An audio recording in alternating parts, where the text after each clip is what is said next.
I want every tear I cried back. Well, you ain't getting it, bitch. Welcome to episode 140 of the Off and Beat podcast. I'm your host, Clint Nelson. Don't forget to like, comment, subscribe, follow the pod, and most importantly, suck some titties. Recording this at 2:41 a.m. Eastern, April 30th. Actually back to, posting really present pods and not week in advance, like Brendan Schaub on every fucking, what we'll say is, as an avid podcast listener, well, when you follow, like I tell you guys to follow the pod. So when you follow the pod, you get notifications and all that good shit. Imagine if you follow, 20 plus pods, right? Of course, you're not going to listen to them all the time. There's not enough time in life, unless you don't have one, to listen to even an hour and a half. But hey, you make time for me, right? Because if you're going to waste your time with me. I mean, honestly. But I don't understand the planning with these bigger podcasts that know when people do these like tours, right? Where a guest will go to California and do all these famous pods, or go to Texas now, or go to New York and do all these pods. And they basically do like the car wash of pods, kind of like how celebrities used to do at ESPN, where actors, they're promoting a movie, they would go do all the Hollywood shit, and then they would go to ESPN for some fucking reason. You'd be listening to SVP and Rosillo, and then next thing you know, it'll be like Matt Damon randomly going through like, hey, The Martian. It's like, this doesn't have to do much with sports, and they just talk about Boston sports for the whole time. Cool, not bitching, but hey, shout out to Bill Burr for throwing out the first pitch. Talk about I wish I could have been a fan in the way at that park. Okay, that was bad. I guess this pod will be finished anyways. All right, because I'm a Swedish guy. That was actually not bad. Because my handshake's like a limp fish, Swedish fish. Okay. Is that why I like the handshake? It's like a little, like they call it a little fish handshake. Is that how the Swedes? Is that they do a handshake? They don't grip them. They don't grip the other's hands. They just maladu. Would you like some of my Swedish fish in your mouth, you dirty whore? By the way, the places like Swedish, when I think of Sweden, Germany, the fucking Beirut, all those Lebanon places, all I think about is like hostels, like the movie Hostel, and stuff like, what was it, like Hostel? I know I just said the same thing twice. I'm trying to think of the other version of it. Gosh, I've been so off of it recently. Getting back in the pod shape's a little different. God, this is the sucky part about getting in shape, is that someone's got to sacrifice. This is what they mean, my sacrifice. But the sacrifice is just the quality of this pod. And who gives a fuck about quality? Because it's just about, putting it in. By the way, Trevor Bauer, 2-year suspension for something that I thought was actually pretty straightforward, that the cases were dropped. He wasn't even charged, but he gets suspended 2 years. I don't get that. And you know me, I'm very critical of people who get accused of the DV, the domestic vigilante violence. But his has so much evidence of it being so consensual, of women having sex with him for years at the same type of shit, that there was obviously a prior agreement. And then they want to come out because one person who had 2 separate encounters, if the first encounter was that bad, I don't know, maybe don't go back for a second. If you go to a buffet and the bourbon chicken at Golden Corral is a little undercooked, you're probably not going to be like, you know what, I'm going to grab from the same pan and I'm going to get a double serving of it next time. You know what, maybe if I get twice as much, the itis will kick in. And, apparently these girls were asleep because he choked the fuck out of them. Not making fun of, passing out, but hey, He sure knows how to pass home plate for less than a 2 ERA. But yeah, Trevor definitely gave her that Bowser. Okay. Couldn't dodge her that pitch. Okay. But yeah, no, I found that I recently I saw that earlier today, and I was like, wait, I thought this shit was kind of over with. I'm very critical of Deshaun Watson and all that shit, and his is still actually kind of going. With the Trevor Bauer shit, it's coming out more and more that like, hey, like this ain't pretty damn consensual. It seemed like at least like I would have been okay if he got like suspended for a couple months. As dumb as that sounds, but like whatever. It's something minor. He probably will lose money, but he could win that money back in different ways. But 2 years, I don't know. But yeah, I forgot what I was actually talking about beforehand. But oh yeah, the pods, the comedians on pods. Yeah, like this dumb shit. I find it funny because Brendan Schaub, he's the person I'm talking about here. He's the definition of a dude who bitches about cancel culture and all this shit about freedom of speech and all this shit. And I don't think I've done a pod since Elon bought Twitter. By the way, I find it funny how like Schaub is one of those people who's so anti-cancel culture, but it seems like a lot of these quote-unquote comedians are the most sensitive to all this shit, but then they want to sue people with like 20,000 subscribers on YouTube who talk about them and do fucking videos on them, and they want to sue them and take those people to court, and they're not even going to win money from those people because those people don't really have money. All you do is go on pods and talk about how much fucking money you make, but then you're going to sue someone for money and shit. And I guess the only thing I can see is you're trying to set a tone like, hey, you're not just going to speak bullshit on me, but the bullshit that's being spoke on you is not even really that bad, even if it is false. It's just people like, hey, there's a lot of evidence that this guy cheats on his wife. It's like, all right, I'm not a moral police here.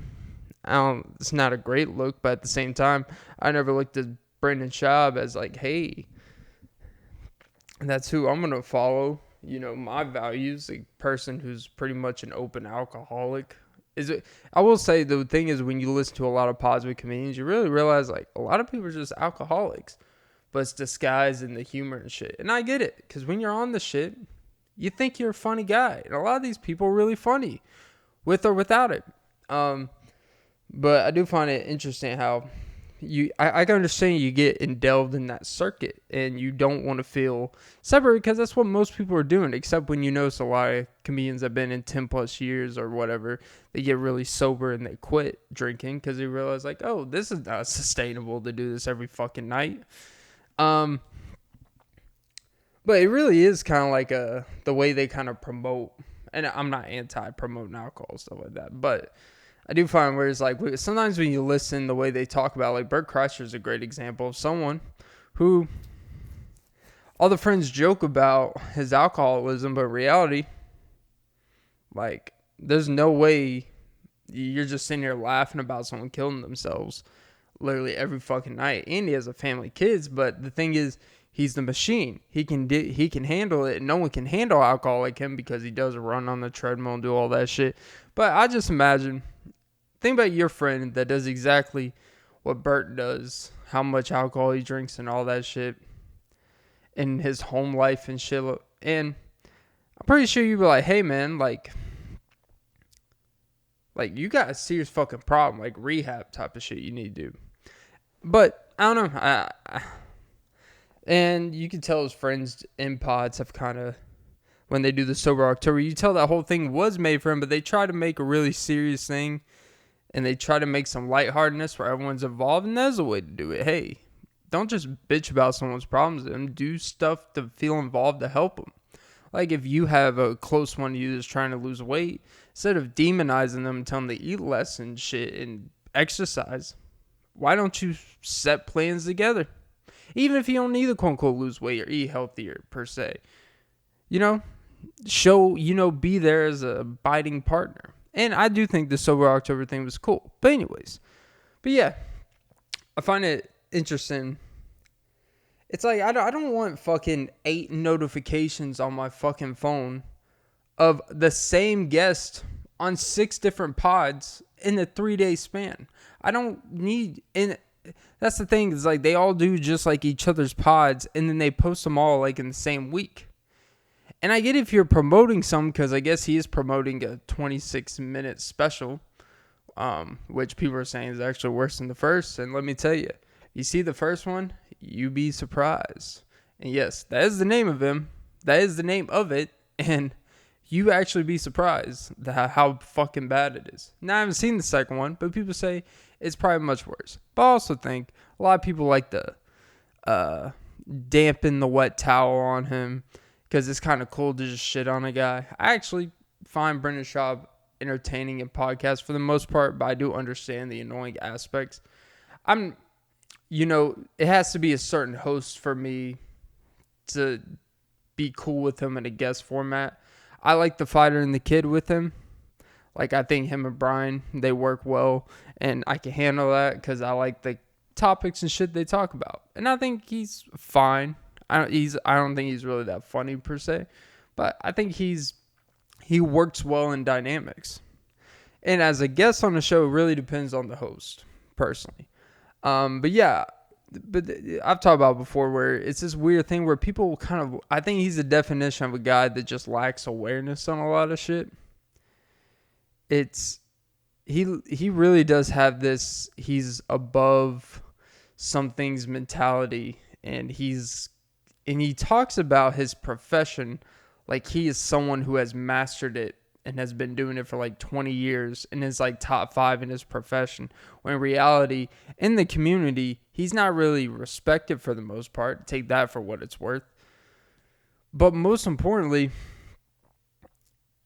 he talks about it like when he's on these shows talking about, comedy, like he's a master of it. Like he's technically professional. He gets paid for it, but he talks about like he's a legend in it already. Like he's a walking best of his generation, best of the decade type of guy. And he's out here trying to give advice and type of shit. When I listen to it, it's like, no. It's like you've had 2 specials now, and they both have been widely considered garbage, but you're out here preaching to people, telling people how they need to do, trying to have like your own masterclass on these podcasts about it. And it's wild to me. And I actually, again, like I said, I like him, but at the same time, when he's suing YouTubers for just talking about him, which only helps his exposure, by the way. And honestly, I don't know how many people have seen or watched his first special. I've only seen bits and parts of it, and it is not. It's a tough one. But a YouTuber named Beige Frequency. If you don't want to see the special and you want to see the coverage of it, type of thing, and someone's analysis, that's probably where you should go. But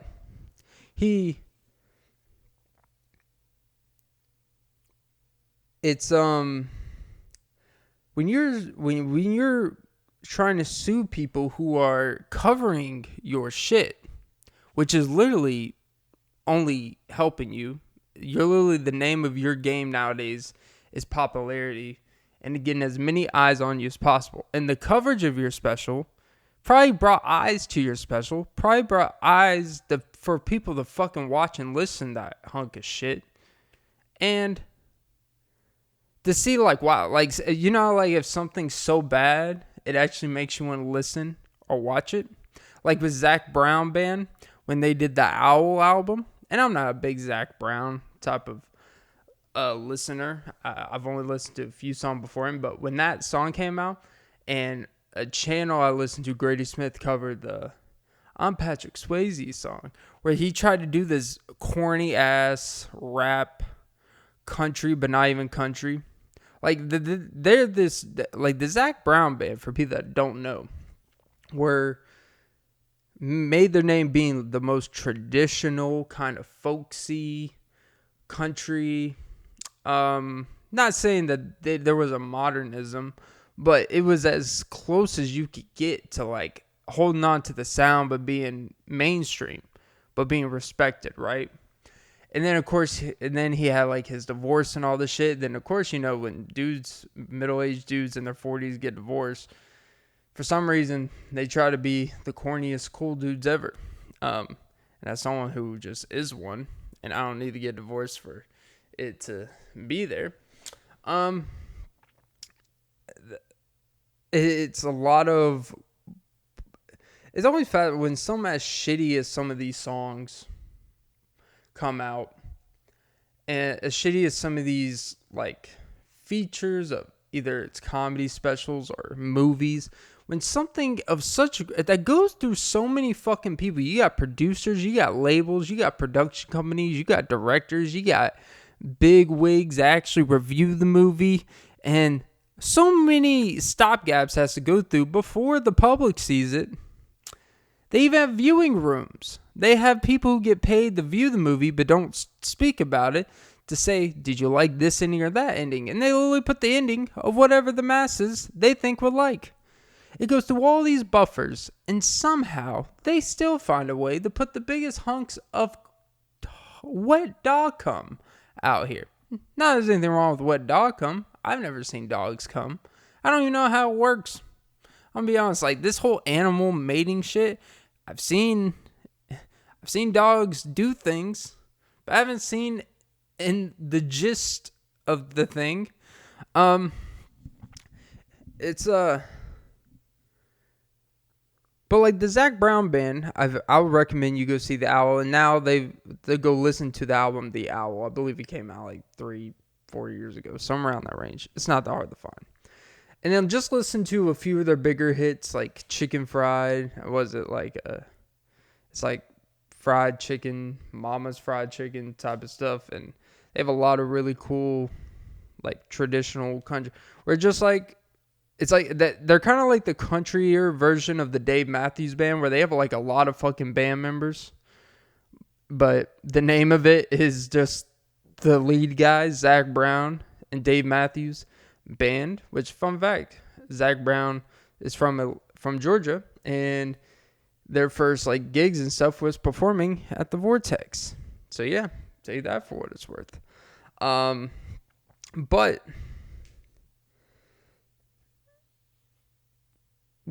when you, I forgot where I was going with the Zac Browns. Oh, and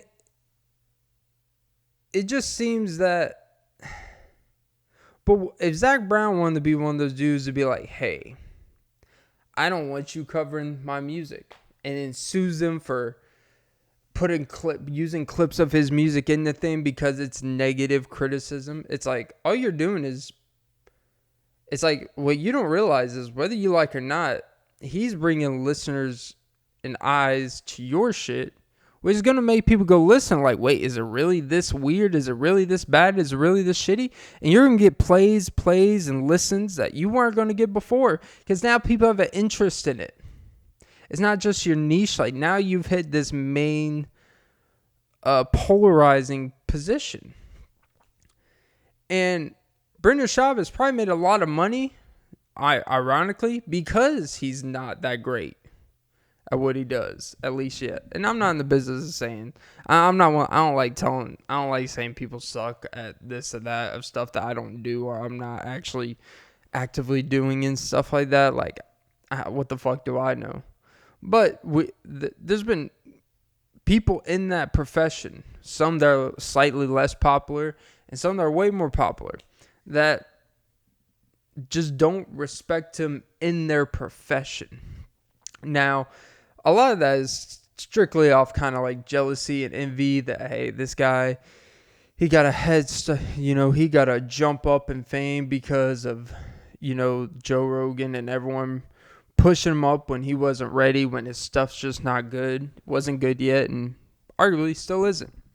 And when you get pushed up, when people put years and years into this profession, it really can irritate people. It's no different than if you have a job and you've worked there for 3 or 4 years and they're hesitant giving you pay raise. They're hesitant on, really letting you move up the ranks, and and everyone knows that you should have moved up. And then just some person comes in, and after a month, they get a pay raise, a couple bucks above what you're getting paid, and they get a position a couple months later. They give them basically an automatic another pay raise, and they make more than you, more power, and they didn't put 10% of the time you have, but they have all the accolades. That could piss people off.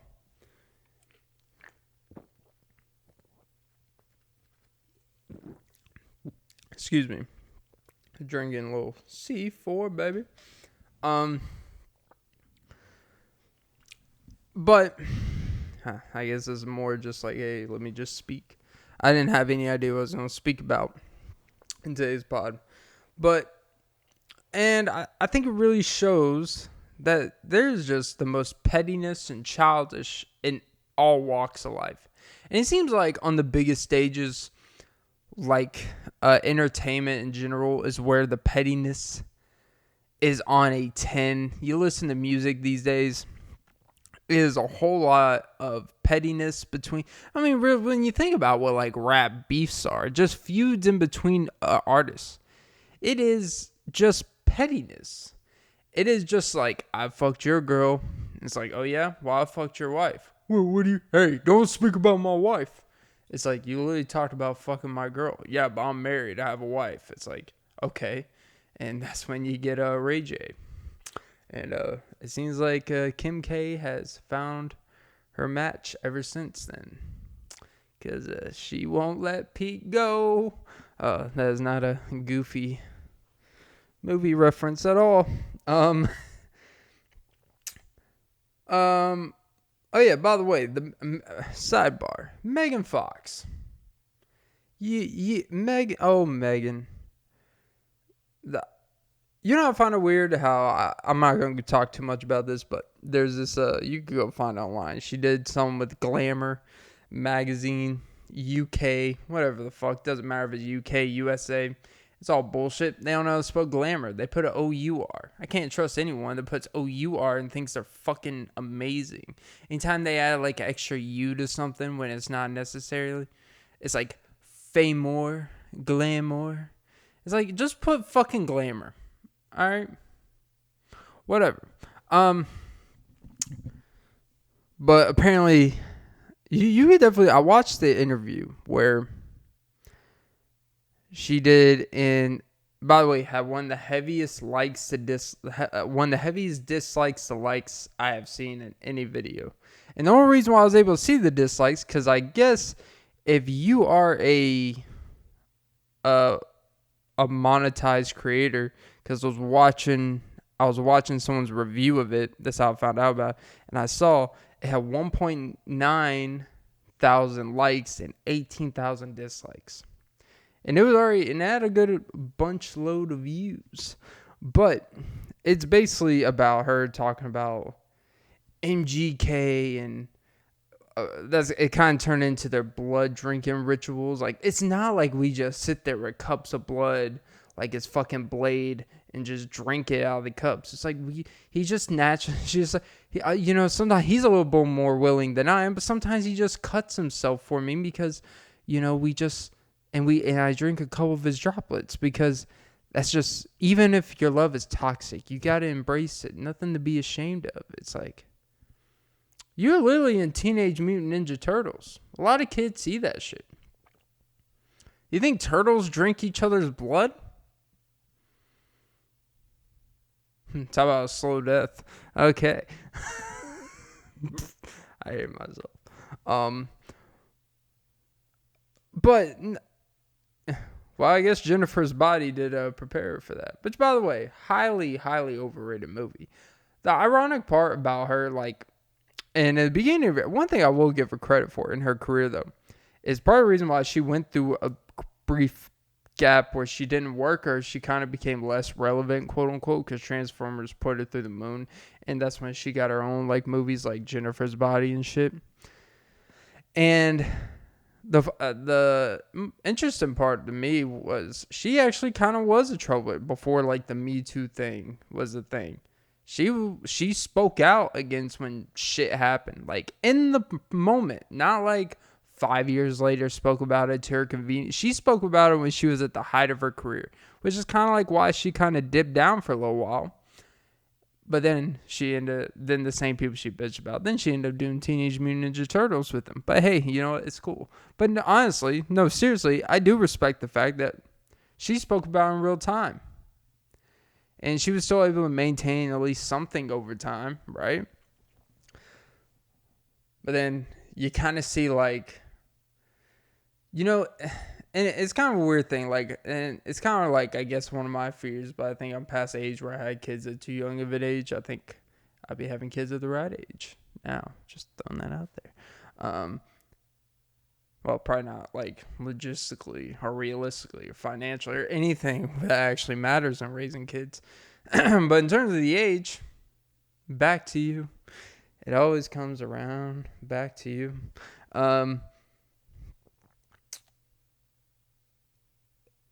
It just I could see like if you have kids, because she had two kids that are very semi young, not really young, but mid-20s, I guess, with some guy that, yeah, I'll be honest, just looks like an average fucking dude, and he seems kind of emotionally sensitive and kind of a bitch. So I kind of get it, but hey, you did have kids with that guy for whatever reason, because he's a soap opera star, and then you're surprised when he cries a soapbox all the time.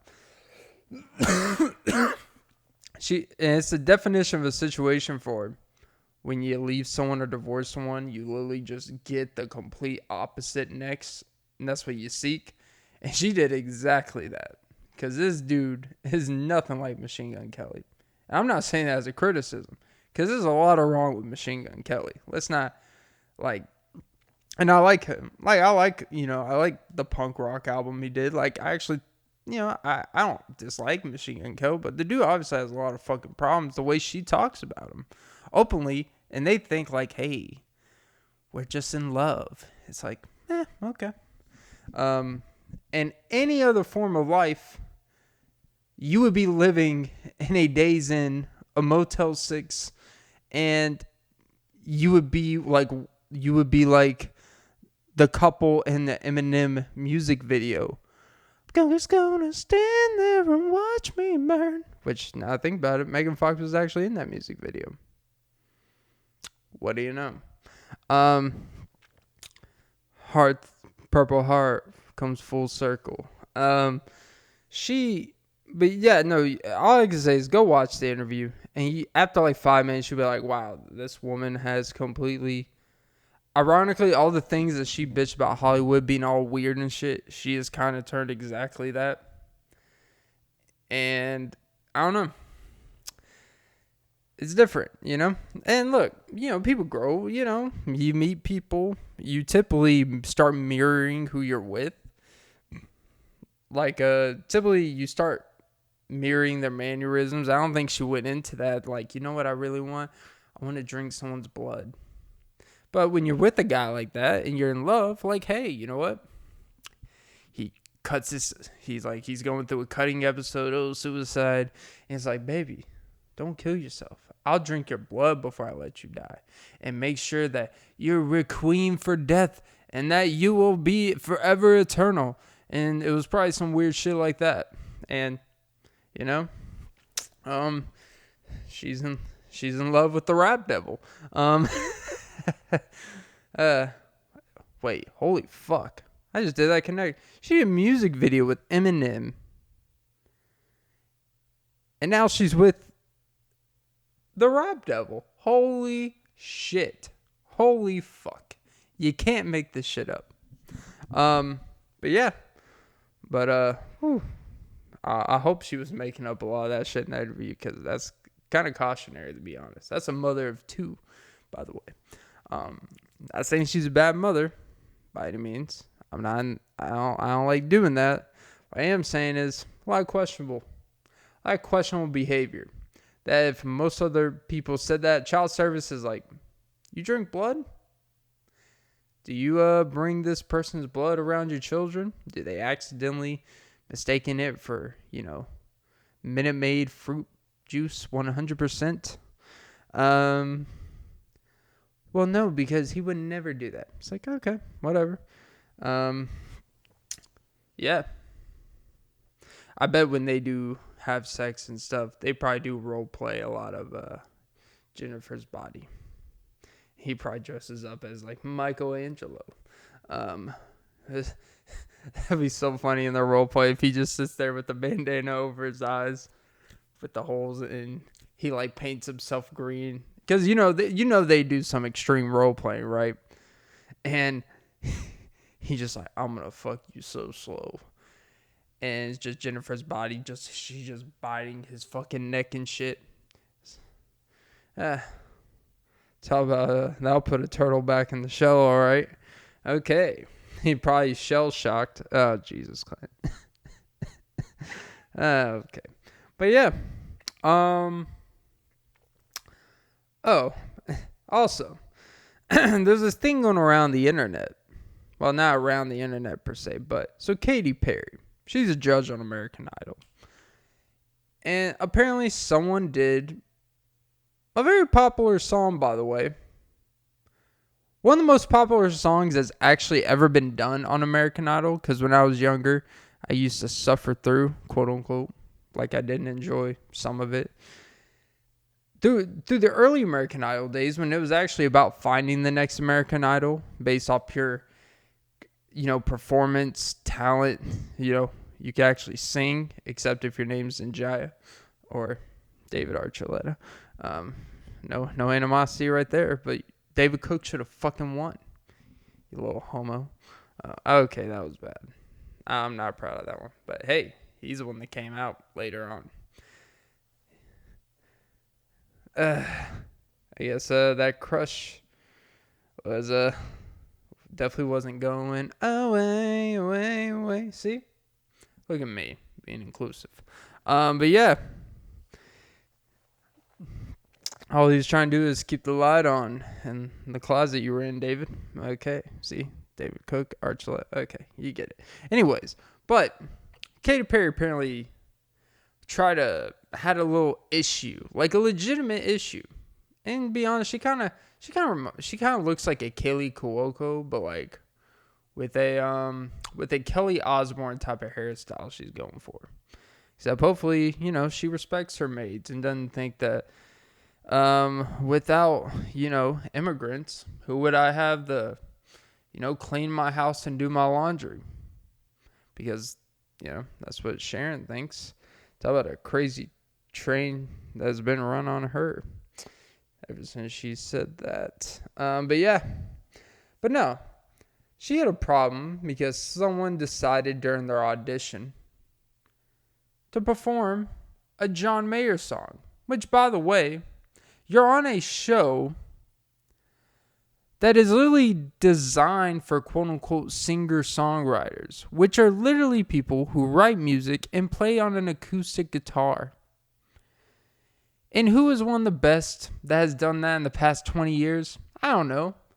Fucking John Mayer. Oh, and what song they want to play? Gravity?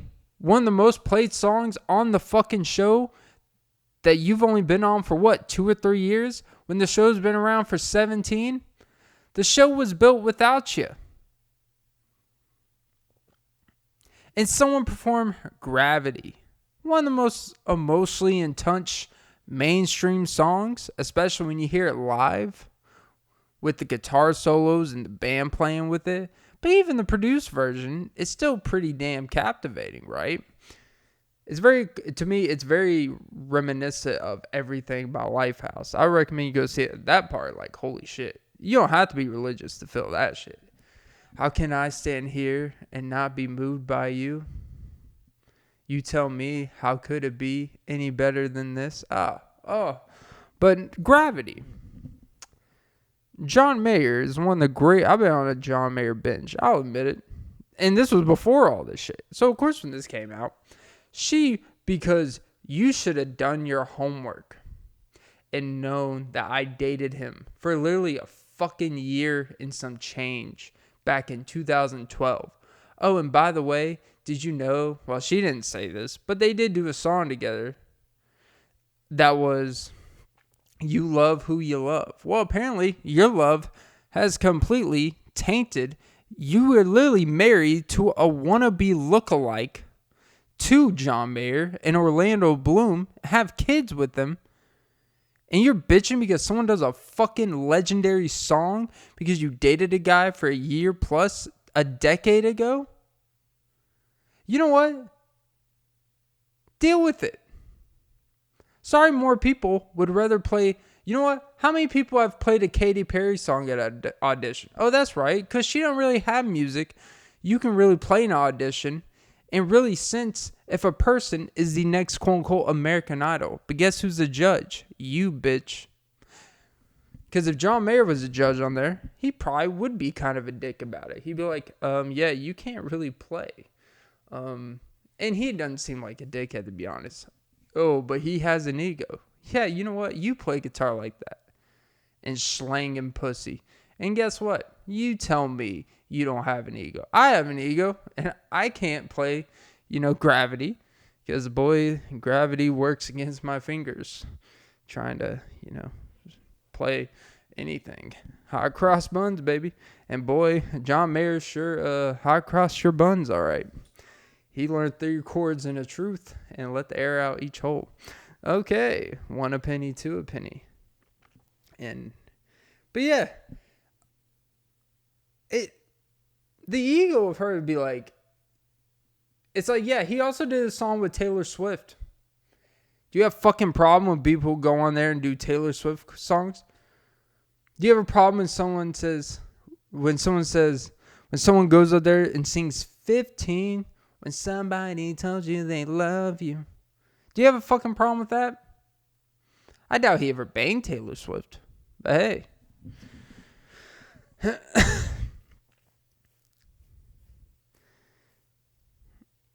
On those worn out jeans.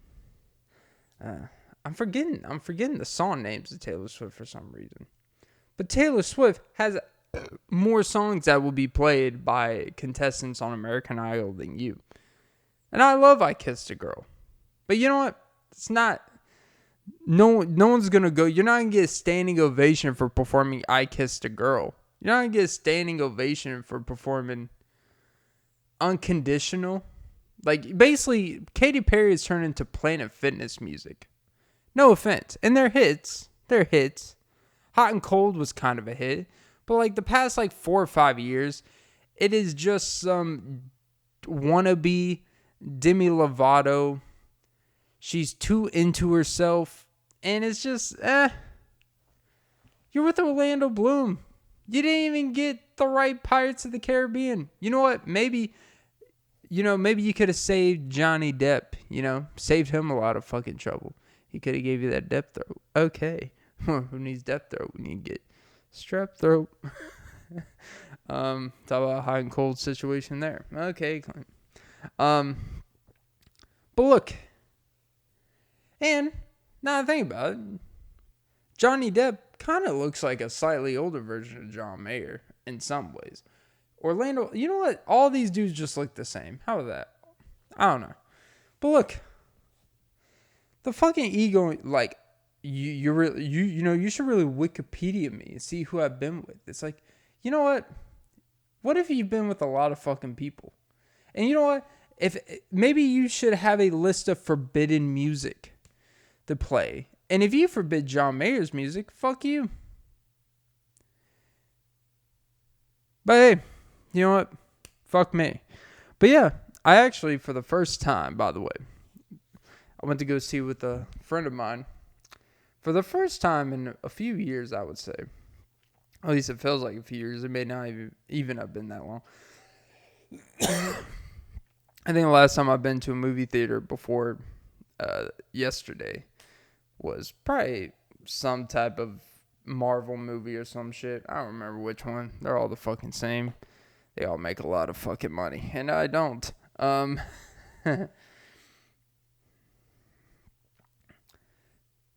saw a movie called The Northman. And I'm not gonna lie. You know, my friends told me, like, a couple hours ago, like, hey, you want to go see a movie? And I was like, sure, I'm off today. And he's like, cool, we're going to go see The Northman. Like, The Northman? I'm like, wow, that's a very basic title for something that you seem very diligent to want to see. The Northman. The Northmen. I'm thinking, okay, it sounds some prehistoric, and it kind of was. It had to do a lot with Vikings, the same guy who played Tarzan in the real life Tarzan a few years ago. That's who plays the main character here. And so I looked up.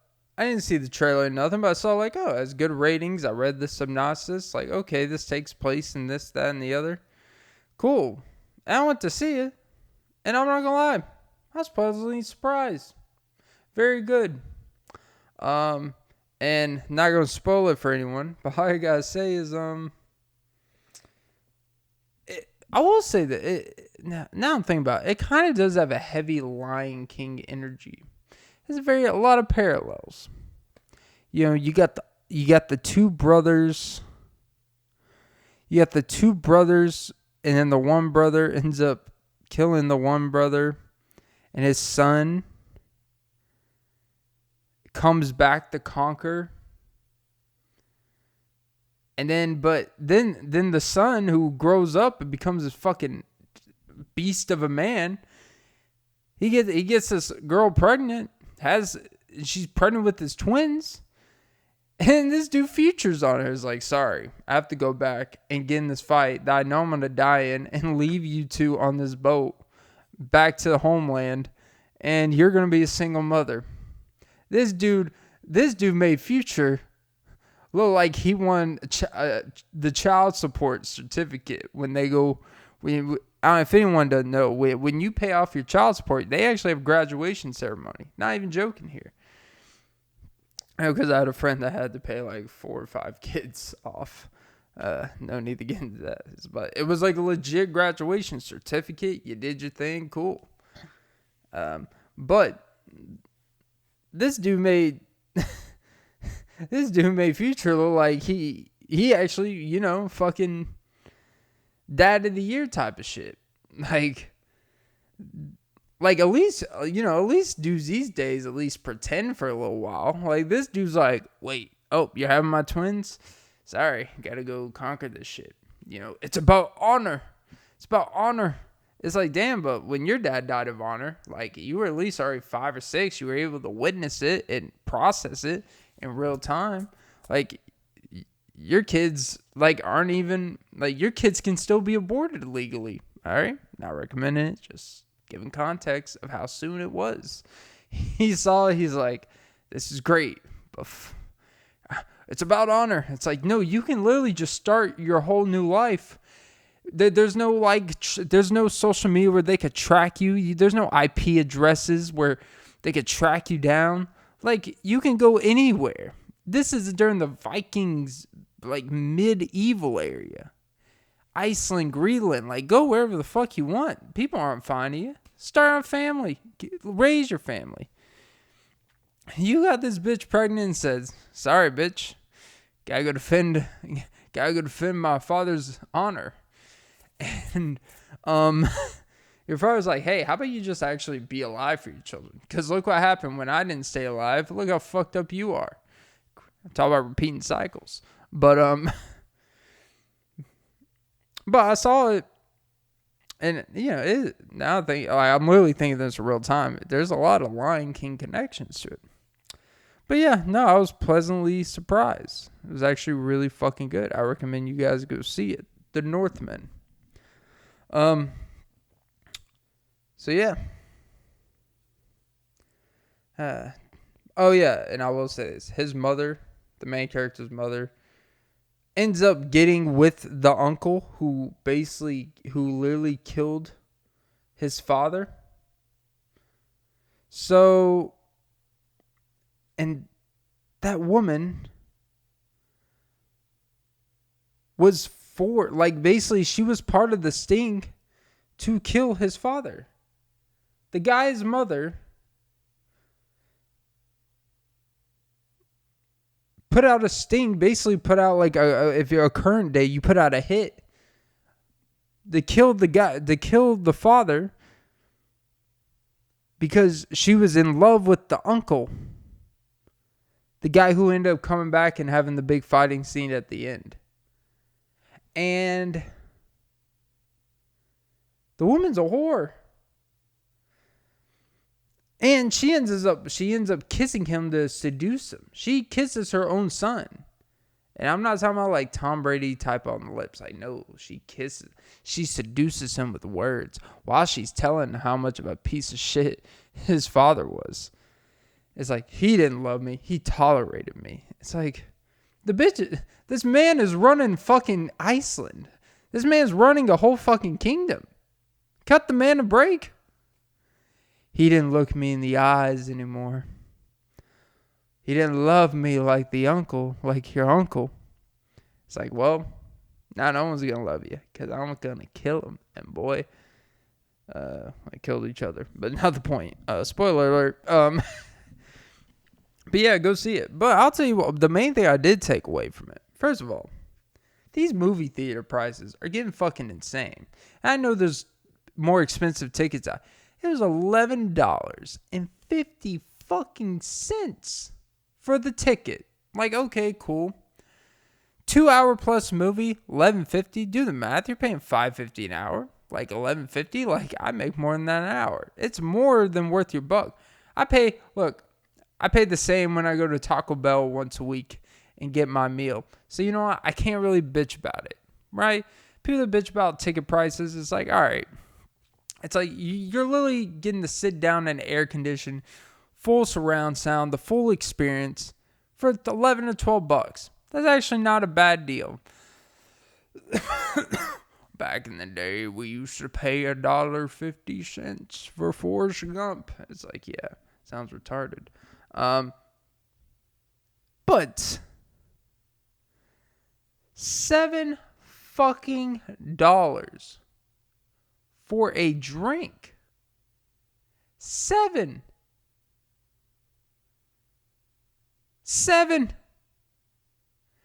And I'll tell you another bone I have to pick. These Coca-Cola freestyle machines. See, we live in this world where if we could just have all these 100 type of drinks in one machine, life would be better. You know what happens when you don't master one flavor? When you don't master one drink? You have 100 meh type of drinks. They're not as carbonated. I'll say these Coca-Cola Freestyle. I like traditional fountains. I will take traditional Coke. I will take traditional Pepsi. I will take traditional root beer. I'll take traditional Sprite. I don't need your vanilla, Seagram, black cherry, vanilla, ginger ale, whatever the fuck. I don't need it. Just give me fucking Coke so at least I know it's full flavored. I know the sugar I'm getting. I know the zing to my buds. I don't need these, oh, you want citrus Powerade? Why the fuck would I want Powerade when I'm at a fucking movie theater? Like, no one sits there and just drinks Powerade unless you want to shit blood, I guess. I don't need a vitamin water, black citrus, cherry, vanilla, up the ass, circle toe with a toe in the booty hole. Like, I don't need this so many fucking flavors. I don't need to click, hey, do you want a Coke? Sure. I don't need 9 different fucking flavors of Coke. Because you know what's the worst part? Is like, okay, cool. Fine. I will get vanilla Coke. And then it's like, you click the vanilla. Do you want cherry vanilla Coke? It's like, I just want fucking vanilla.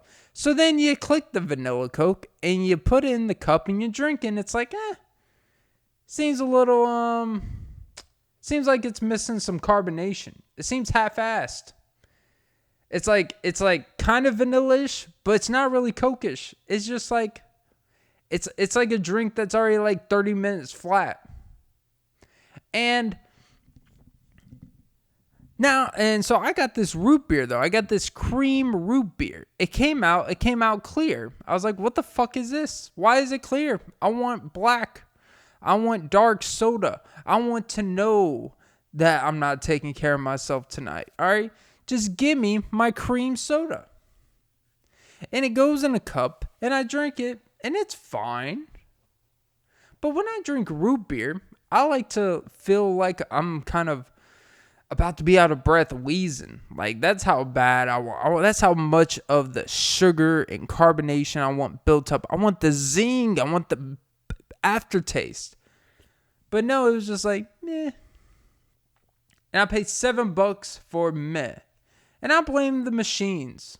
Because this isn't my first. I remember the first time these machines started to come out, I don't know, 7 years ago, it seems like, right? I remember exactly the first place I saw it. It was at the Zaxby's nearby where I live. It was like, holy fuck.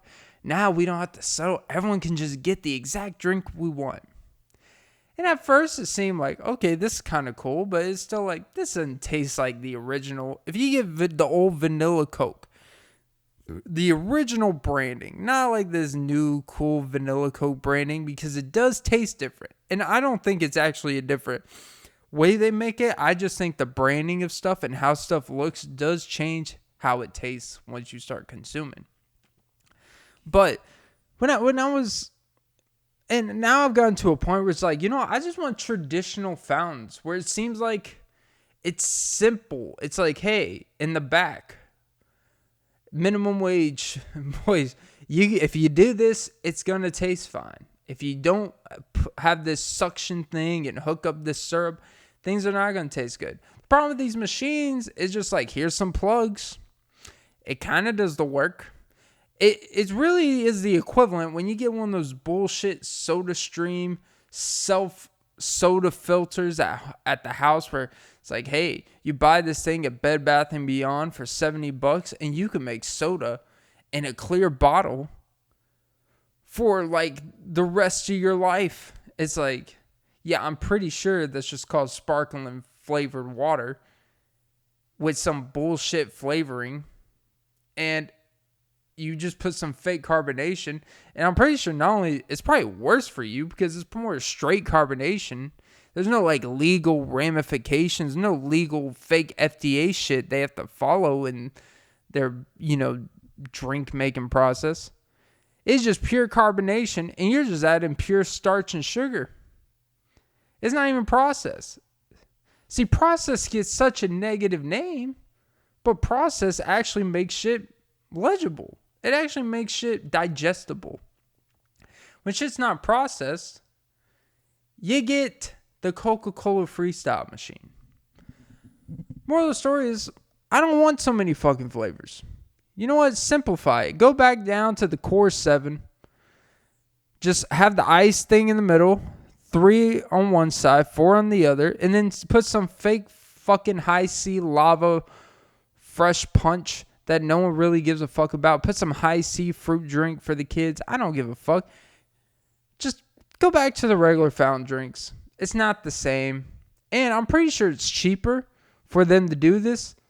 And you get more people appeasable. You get to appease all these motherfuckers out here. But let me tell you, it sucks. It's not the same.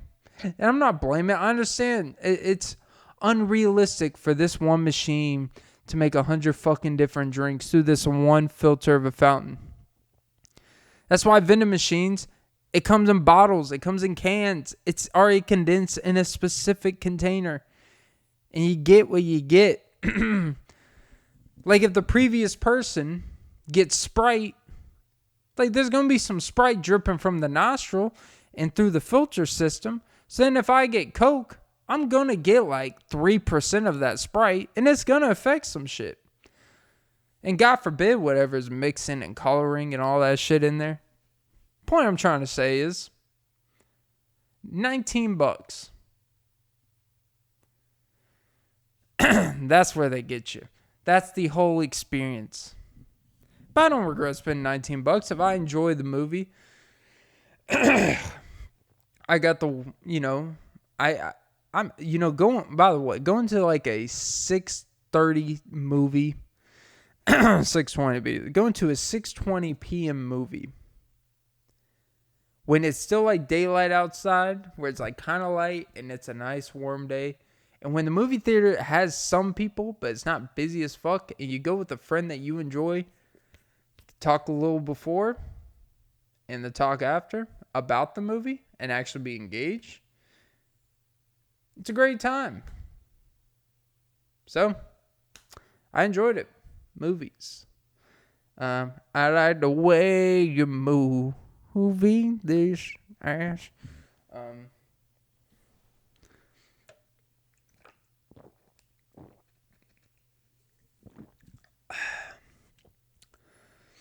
I don't know. Anytime it's near the end of the pod, one of my 55 minutes, got to hit the hour mark and I know people like, you don't have to. It's just people trying to meet the mark. It's not about meeting the mark. There's just something weird about doing a 55-minute pod, for one. And two, for algorithm purposes of audio version, when you hit an hour, anytime you do less than an hour when you're not an established pod, the numbers show that people are less likely to give you benefit of doubt. Here's a little inside baseball. People automatically assume when it comes to certain forms of content, for podcasts specifically, if it is anywhere an unattractive number for a consumer is if it is anywhere from the short range of 20 minutes to 38. Because the consumer assumes if it's 20 to a 38-minute pod, it is trying to convey information, but in such condensed form that there's not going to be a real connection that builds. There's not going to be a process where you adjust to it, like a song. Because like when you listen to a song, the way the singer and they write the song, and at first it's very mellow and light, then it builds up and there's a build up, and you will purposely listen to a song over and over again to build up to a point that's 3 minutes into a 4-minute 20 seconds. It could be just to hear a 12-minute guitar riff that ties it together. Could be a way a person says this line different in the chorus than the first time, like stuff like that. So if I put out a 52-minute fucking pod, that's just weird. You don't really have it's kind of anything less than an hour. Weirdly enough, it actually does worse for you. Anything an hour plus, anything from an hour 20 minutes, that's the sweet spot. Now the problem is, because I'm going to assume when I see a time. If I see someone did a 2 hour and 20-minute podcast, and they typically do an hour or so, I'm going to assume like, holy shit, they have a lot of shit to say this episode. I'm going to assume anytime I see a 2+ hour podcast, there's going to be a lot of shit that was interesting or said. And as much as 2 hours is to invest, I'd rather invest 2 hours into something that I feel like I'm getting some out of than some 50 minutes where it's like, okay, this was just something to put out there quickly. But yeah. Shit, I was actually there was something I was speaking. Oh yeah. So this is the end of the pod anyways, so I could start talking about shit that no one's gonna listen to or hear anyways. Yeah, this is where I just talk about myself now. Where what's really on my mind and what I'm actually kind of not struggling with, but things I've noticed about myself with the podcast recently. I talk about my podcast a lot within my podcast because I feel like for people that are tuning in for episode here, episode there, like understand like if they've noticed changes in the pod, I'm trying to explain them like what about me and my life has changed. And I've just I still love doing the pod.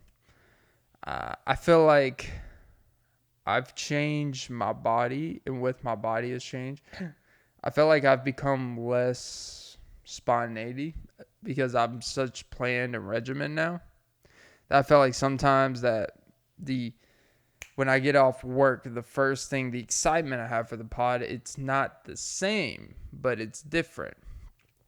Because I'm okay with saying no to a half-ass pod if I'm tired. I want to make sure every time I do a pod, I'm awake. And sometimes that means less episodes per week. Sometimes it could be more. It really just depends on what I can give that week. One thing I want to keep putting out 3 or 4, but I know the past couple weeks I've only put out 2 each. And the reason why I'm telling you guys this is because I'm retiring. No. That'd be a bombshell. That'd be, that was almost like when bigger announcement than when Magic announced his HIV thing. Still looking back, by the way, it still doesn't make sense why he had to announce a retirement for HIV. Like, I mean, I guess, at the time in medicine, quote unquote, and stuff they didn't have, quote unquote, is a weird, but it's like he didn't get his leg cut off. It's like, I understand with the blood thing and that whole thing became a thing when you try to retire the first time and then come back anyways. It'd be like finding out today if you had like pneumonia and you're like, I gotta retire, body's just not gonna recover the same. Or if you had what's it called, what's the fucking one where if you have mono, like you have to retire. It's like, I don't know about all that. It just seems like it was a heavy overreaction. I think it's more like Magic just really like the spotlight. And he does have that magic touch. You got it. You got it. And that's how we got HIV. A lot. But yeah. But yeah, the reason why I'm explaining is because I want people to understand. Like, it's a tone change or some pods have been a little bit more, I don't even want to say serious, but not as entertaining or funny. It's just been me speaking. It's because, you know what? I'm in different mindsets at different times. Different times of day, different ways of life. I work. I used to always just, and where I work, I have the ability to just think to myself and shit. And I used to think about topics and play in my head and, openings and shit. And it would just lead to another and lead to another. I would have time to read articles throughout the day.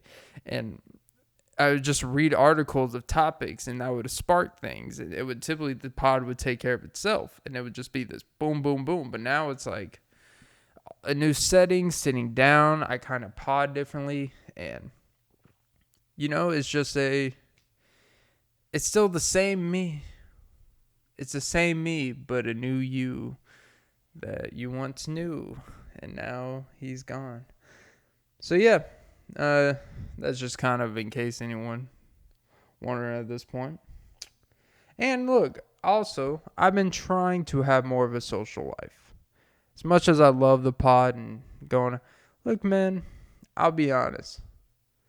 With the way your boy's looking now, I've been getting, guys, I sound like a pretentious douche when I say this, but honestly, I see it. People literally look at you different.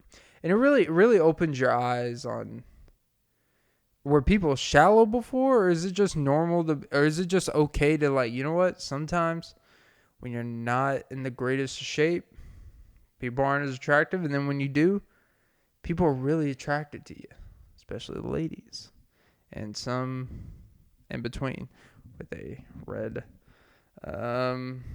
purse hanging over their shoulder.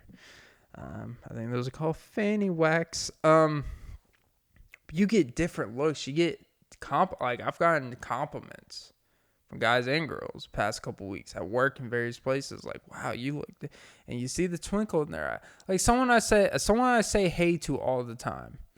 I don't know their name, but I wave at them all the time. They've always been really nice to me. Whatever.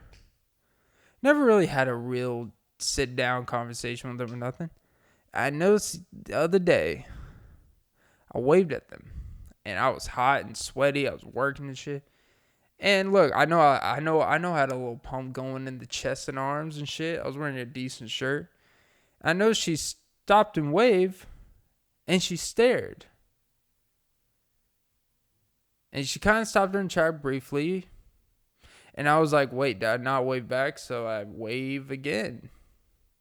And she just waved lightly And a couple seconds later, kind of kept it moving. But I noticed that difference. Shit like that doesn't leave me. It just goes to show the bitches love me. Alright, I'm just kidding. I need to stop using that word. But the ladies, they noticed. And I notice in return. And all it does is build my ego and make me more pretentious. And that is episode 140 of the Off and Beat podcast. Don't forget to like, comment, follow, subscribe. Follow the pod and suck some titties. And I'm fast forwarding of how fast I'm speaking because my camera's about to die. Have a great day, guys. And don't forget, when the veins are popping, the ladies are dropping their panties.